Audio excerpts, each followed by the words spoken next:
nombre es Sofía Chem. El día de hoy les hablaré sobre la materia de economía turística. Explicaré la unidad 1 titulada Fundamentos de la Economía. Esta unidad abarca 5 temas. Espero les guste el video.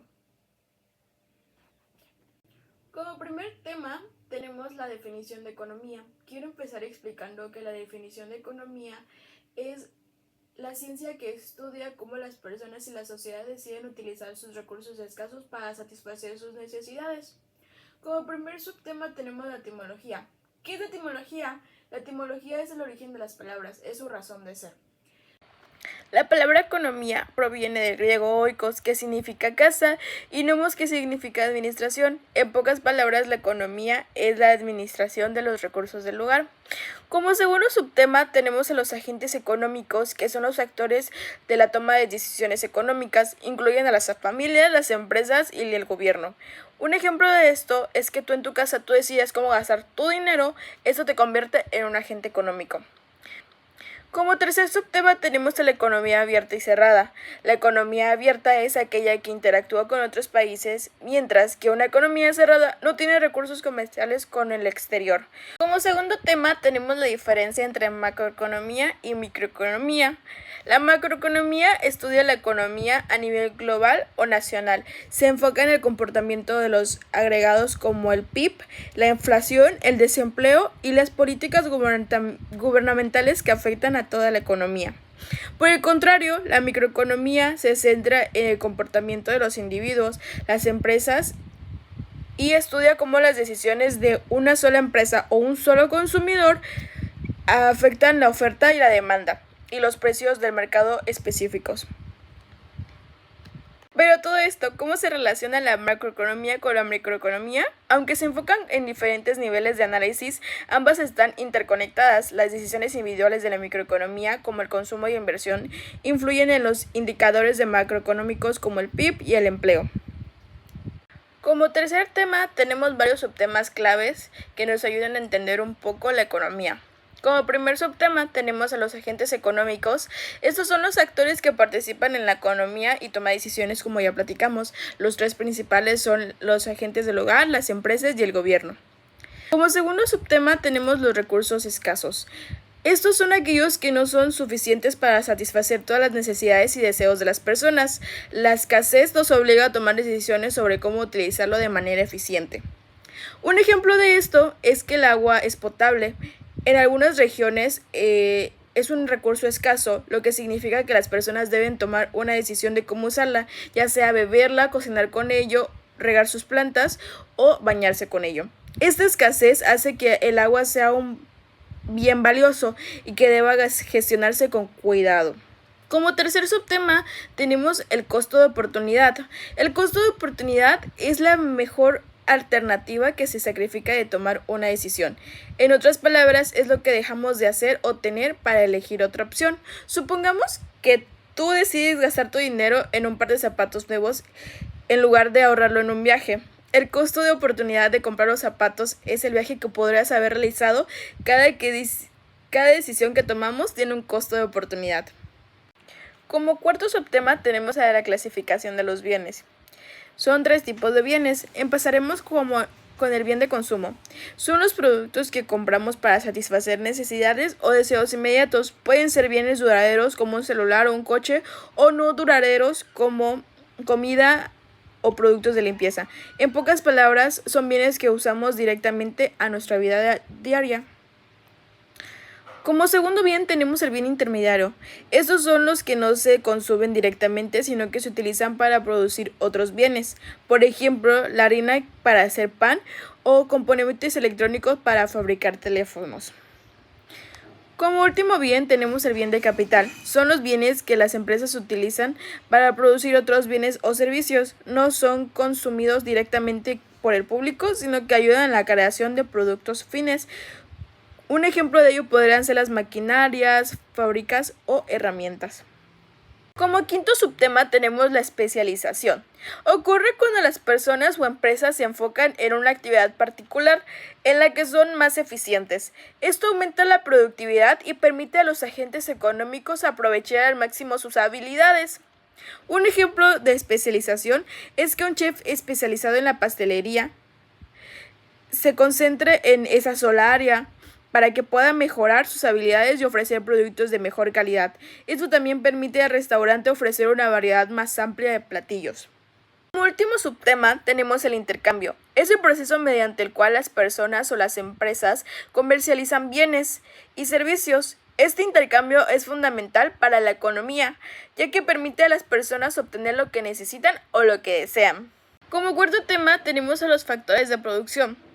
Son los recursos que se utilizan para crear bienes y servicios. Se dividen en 4 categorías principales. Tierra, que incluye todos los recursos naturales que se utilizan en la producción, desde la tierra para cultivar alimentos hasta los minerales para fabricarlos.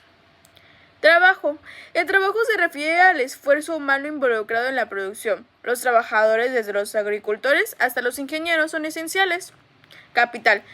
Son las herramientas y máquinas que facilitan la producción, desde una simple pala hasta una fabricación automatizada. Todo cuenta como capital. Empresa. La empresa es el factor que organiza y dirige a los 3 anteriores para producir un bien y servicio. El empresario asume los riesgos y toma decisiones.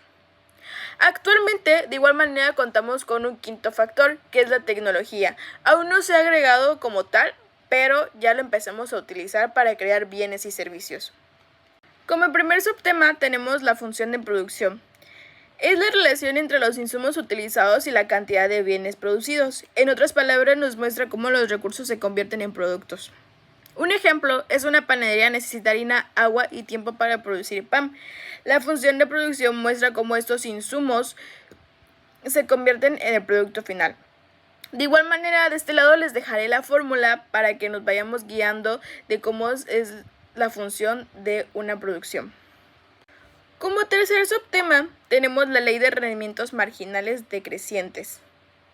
Establece que a medida que añadimos más de un factor de producción como trabajo o capital a un proceso de producción, el aumento de la producción comenzará a disminuir después de cierto punto. Un ejemplo es si una fábrica contrata a más trabajadores de los que puede manejar, eventualmente cada trabajador adicional producirá menos que el anterior. Como tercer subtema y último, tenemos el análisis de productividad. Costo. Examina la relación entre la cantidad producida y el costo de los insumos. Es esencial para decidir si vale la pena seguir aumentando la producción. Un ejemplo es si un agricultor compra fertilizantes más caros, pero no aumenta su producción, entonces el costo adicional no es justificado. Como último tema, pero no menos importante, tenemos a las 13 teorías. Como bien sabemos, la economía ha evolucionado a lo largo de la historia, con diferentes teorías que han intentado explicar cómo funciona la sociedad y cómo se generan y distribuyen los recursos. Como primera teoría, tenemos a la comunidad primitiva. Comencemos con los herbores de la humanidad cuando las primeras sociedades humanas se organizaban en pequeñas comunidades primitivas. En esta etapa, la economía se basaba en la caza, la recolección y el trabajo colectivo. No existía la propiedad privada y los bienes se compartían entre todos los miembros de un grupo para asegurar la supervivencia. Como segunda teoría, tenemos el modo asiático de producción. Con el desarrollo de la agricultura surgió el modo asiático de producción caracterizado por una fuerte centralización del poder. En este sistema, las tierras y los recursos eran controlados por el Estado o por un líder poderoso. La producción estaba enfocada en la agricultura y los trabajadores no eran dueños de la tierra que cultivaban, sino dependían de la autoridad central. Como tercera teoría tenemos el esclavismo. El esclavismo fue un sistema económico en el cual la mano de obra estaba compuesta principalmente por esclavos. En antigua Roma, por ejemplo, los esclavos eran la base de la economía, eran considerados propiedad y trabajaban en diversas actividades desde la agricultura hasta las construcciones. Como cuarta teoría tenemos el feudalismo. Con la caída del Imperio Romano, el feudalismo se convirtió en el sistema dominante en Europa. En este sistema, la tierra era la principal fuente de riqueza. Los señores feudales controlaban grandes extensiones de tierra y los campesinos llamados payasos trabajaban para ello a cambio de protección. Como quinta teoría tenemos el mercantilismo. Con el auge del comercio entre Europa y el resto del mundo, surgió el mercantilismo, una teoría que promovía la acumulación de riquezas mediante el comercio. Los países mercantilistas buscaban acumular oro y plata a través de un comercio favorable, exportando más de lo que importaban. Las colonias se convertían en fuentes importantes de materia prima y mercados para los productos manufacturadores. Como sexta teoría tenemos a la fisiocracia. Fue la teoría económica que surgió en el siglo XVIII, argumentando que la riqueza de una nación provenía de la agricultura. Los fisiocratas, como Francois y Quesnay, creían que solo la tierra y la agricultura generaban valor, y que las actividades industriales y comerciales eran menos importantes. Como séptima teoría tenemos a la etapa clásica. La economía fue marcada por los pensadores Adam Smith, quien es conocido como el padre de la economía moderna. Smith argumentó que los mercados, si se dejaban libres de intervención, se autorregularían mediante lo que él llamó la mano invisible.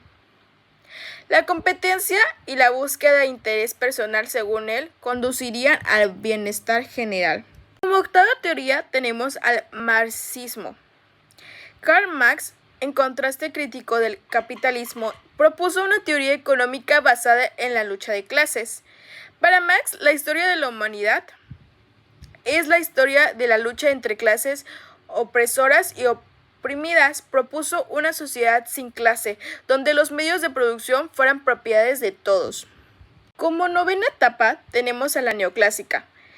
Introdujo el análisis de la oferta y la demanda para explicar la formación de precios en los mercados. Los economistas neoclásicos como Alfred Marsh centraron su atención en cómo las decisiones individuales de consumidores y productores determinan los precios de los bienes y servicios. Como décima teoría tenemos el keynesianismo. Revolucionó la economía en el siglo XX al argumentar que el gobierno debía intervenir en la economía para estabilizarla. Durante la Gran Depresión, propuso que el gobierno aumentara el gasto público para estimular la demanda y sacar la economía de la recesión. Como onceava teoría tenemos el monetarismo. Liderado por Milton Friedman, se enfocó en el control de la oferta de dinero para manejar la inflación y estabilizar la economía. Friedman creía que la política monetaria era la clave para controlar la inflación y que el gobierno debería tener un papel limitado en la economía. Como doceava teoría tenemos a la escuela de expectativas racionales. Finalmente, esta teoría sostiene que los individuos y las empresas toman decisiones basadas en sus expectativas del futuro y que estas expectativas pueden influir en los resultados económicos. Esta teoría surge que las políticas económicas deben tener en cuenta cómo los individuos ajustan sus comportamientos en respuesta a las expectativas sobre el futuro. Como última teoría tenemos a la globalización. Es el proceso de integración económica mundial donde los países están interconectados a través del comercio, la inversión y la tecnología. Esto ha llevado a una mayor interdependencia entre las economías. La economía es una ciencia compleja, pero fundamental para entender cómo funciona nuestro mundo. Desde las decisiones diarias hasta las decisiones políticas de un país, la economía está en todas partes. Espero que te haya gustado este video y te haya ayudado a comprender mejor este fascinante campo de la economía.